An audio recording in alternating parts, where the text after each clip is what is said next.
Hi, my name is Pam Palmater. Welcome back to my channel where we focus on educating the resistance and inspiring the next generation of warriors to help us protect our people and the planet. Today I'm going to be talking to you about an apparently very controversial court decision.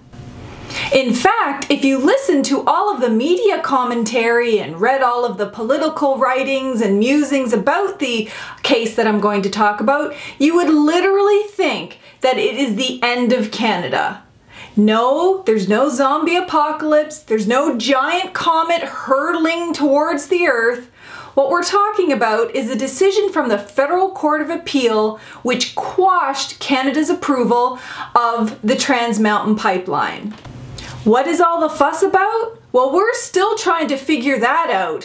What this case does is essentially reflect the hundreds of cases that have gone through provincial and federal courts and even the Supreme Court of Canada, which has consistently upheld the constitutionally protected Aboriginal rights, treaty rights, and Aboriginal title rights of First Nations across the country. This case didn't do anything new, but simply reflect the status quo.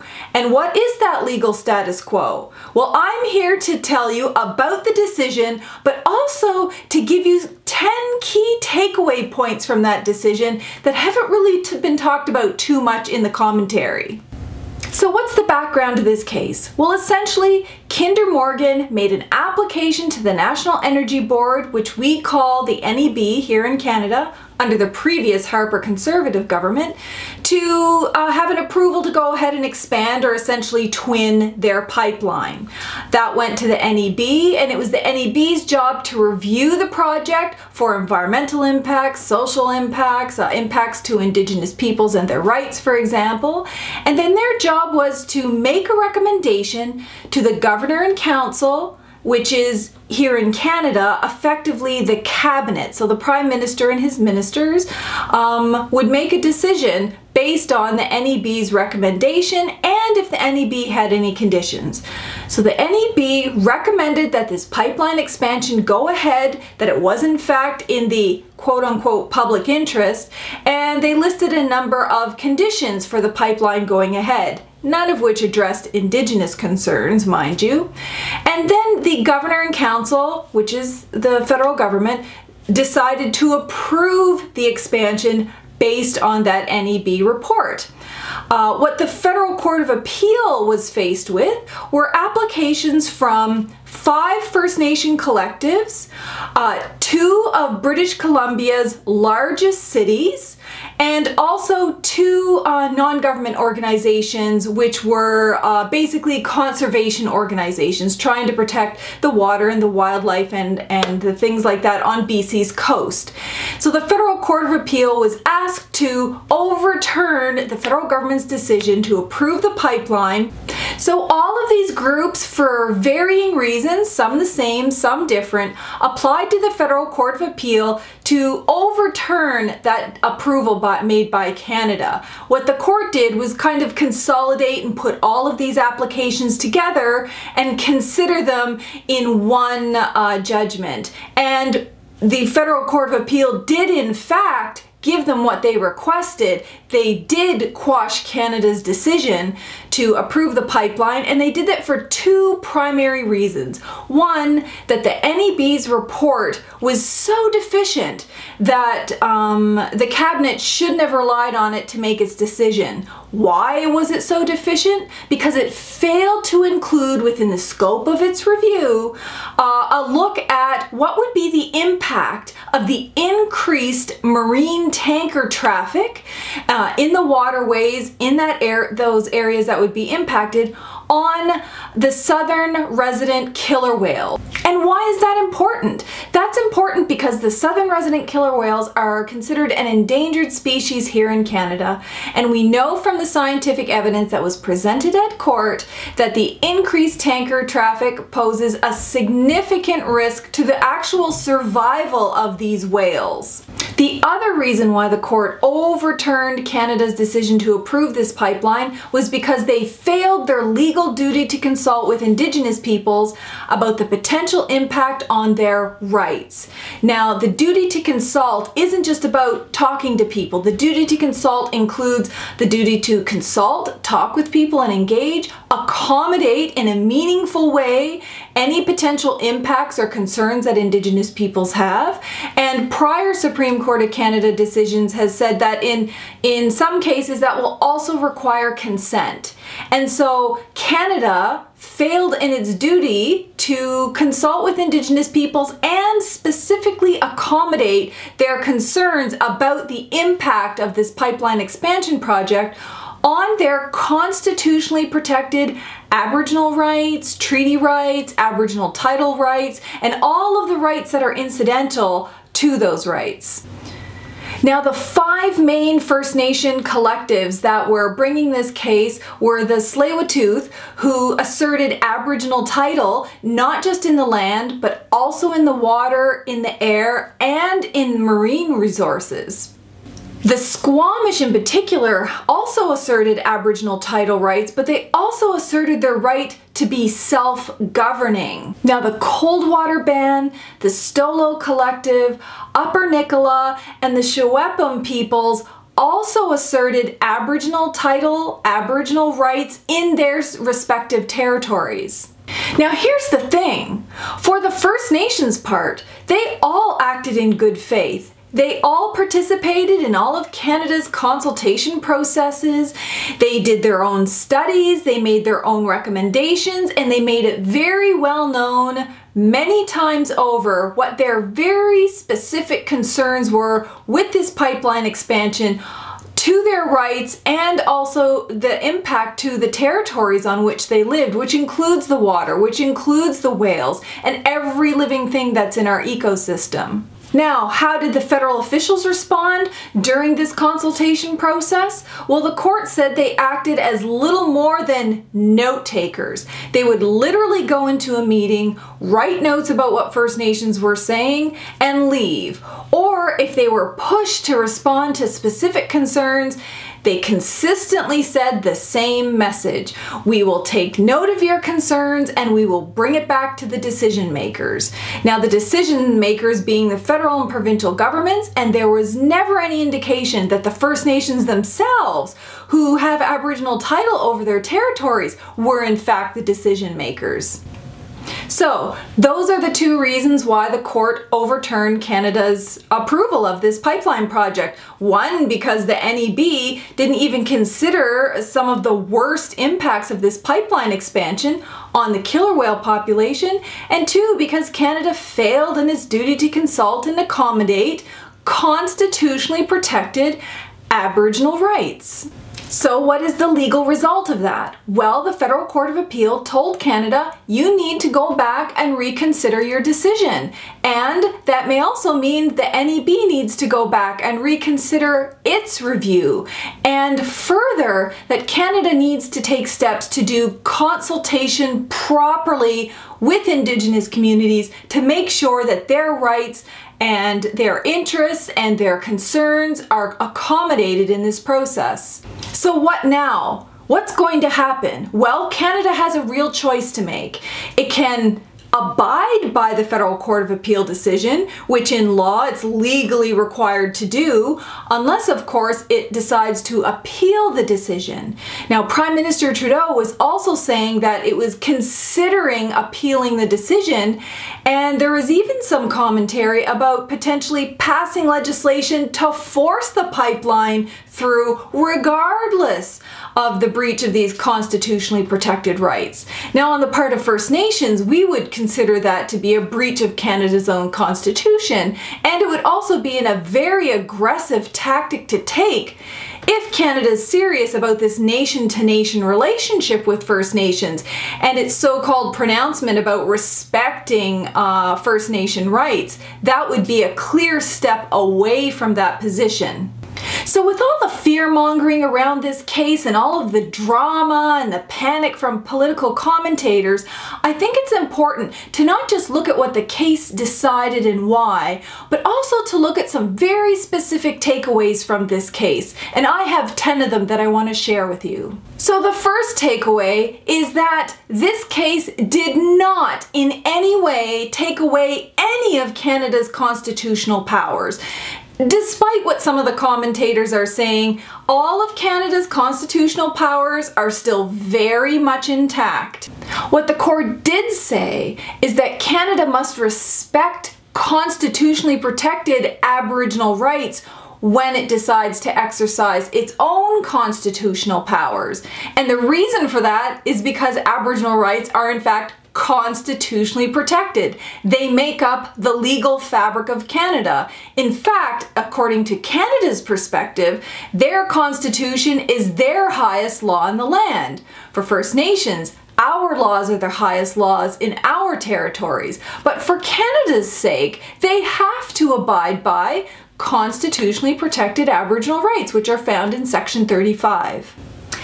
The second takeaway is that no, Canada is not going to go broke. It's not going to go bankrupt because of this case. That's a gross over-exaggeration about the value of not just this one particular pipeline, but the extractive industry in general. Media commentators were saying, well, if we don't approve this pipeline, jobs will be lost and we won't be able to pay for things like healthcare and education, and there's going to be a crisis in Canada.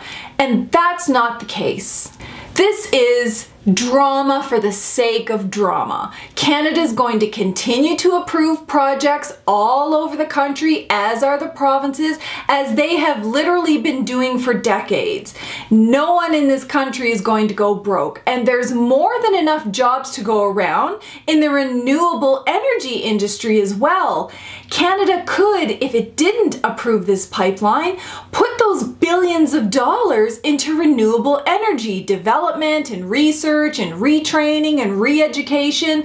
There are lots of options to deal with not approving one pipeline. And no, despite what any commentators might have said to date, Aboriginal and treaty rights are not in conflict with the public interest. Now, some federal officials said after this case that they were so hurt that they couldn't believe it, that this pipeline is in the public interest and it must go ahead regardless of what the court is saying, and that it does a real disservice to the Canadian public, because even the Federal Court of Appeal said there is no conflict between protecting Aboriginal rights in the Constitution and acting in the public interest, because they said it can never be in the public interest to violate Aboriginal and treaty rights. And I happen to agree. Here's the other really important takeaway from this case. The scientific evidence presented by both Trans Mountain Pipeline and the Department of Fisheries and Oceans, which is a federal government department here in Canada, said specifically there is nothing that can be done to mitigate the disastrous effects of the increased tanker traffic on the southern resident killer whales. Now that fact is very significant. It requires that all participants in this project reevaluate the project. We can't forge ahead assuming that all projects are going to go ahead and we'll just tack some conditions on them to do as little damage as possible, when the kind of damage we're talking about is wiping out an entire killer whale population and the entire ecosystem that depends on it, and the Aboriginal and treaty rights that are tied into the survival of those whales. That means some projects shouldn't be approved. Now, here's another part that's a really interesting takeaway from this case, because the court looked at how Canada was dealing with First Nations throughout this entire process. And it noted very specifically that many of Canada's responses, when they did give responses to the First Nations, were quote-unquote generic and vague. And those were especially in relation to comments that said things like, well, you know, we'll work together in a nation-to-nation relationship, or, well, we'll try to figure out some kind of process in the future, at some unappointed time in the future. Or, well, why don't we just have an initiative started? Or, why don't we start this committee over here or that committee over there? And the court said none of those things went to the issue of accommodating very specific concerns about impacts on Aboriginal rights because of that pipeline. The other thing to take note, and it's something that most First Nations know, is that Canada rarely ever acts in good faith. It may check a lot of boxes and say we're doing this process and that process to fulfill their own legal requirements, but at the heart of their relations with First Nations, they rarely ever act in good faith. Now, it's true, the Federal Court of Appeal in this case did think that Canada acted in good faith in the first 3 stages of consultation, but failed miserably in the last stage. But I think you can look at Canada's actions as a whole as a lack of good faith.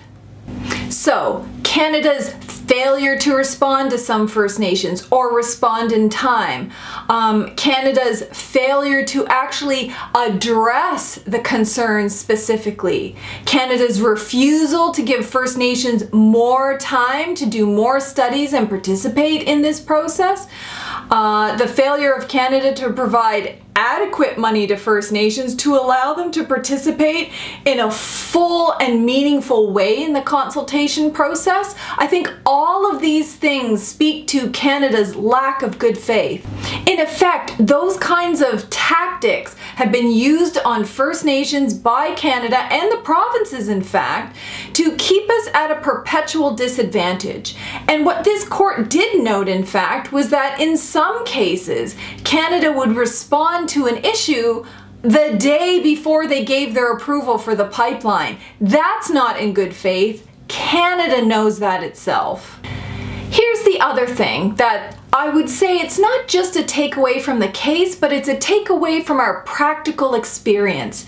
Canada's very robotic, legalistic, adversarial, even violently confrontational relationship with First Nations from time to time is little more than a robotic process of making sure that they tick all the boxes that they have engaged with us so that they can go to court and defend whatever decision they make on the basis that they have engaged or consulted. But the problem is, this is rarely ever followed up by taking action to either respect our rights or protect our rights. And here's another legal takeaway from this case. Canada didn't follow its own laws. That's Canada's constitution. They're the ones who created it. They're the ones who have tons of DOJ lawyers to tell them what the court cases are saying and which cases they have to follow. And even this Court of Appeal case said we had already made a decision in another court case with another Indigenous group, and why Canada wouldn't follow that decision, they couldn't understand. Well, this has been our reality for generations. And the other takeaway is probably going to sound like a gross understatement, but you cannot trust Kinder Morgan. And I would add, you probably can't trust the rest of the extractive industry either.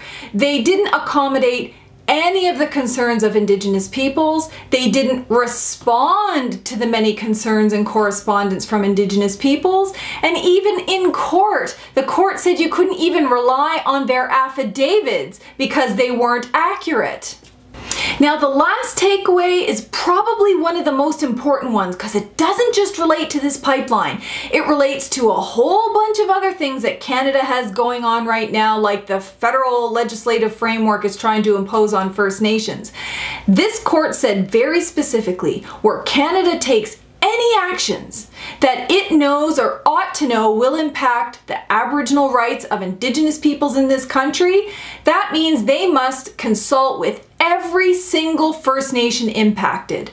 So with this federal legislative framework, you're talking about impacting 634 First Nations. And Canada has nowhere near started the process of consulting with individual First Nations. So that's a very important takeaway from this case, and I think it's something that's going to have nationwide application on anything that either federal or provincial governments try to impose on First Nations. So where this goes next, we're not sure, but I think this case and this situation is one to watch, not just for the pipeline, but for First Nation-Canadian relations going forward.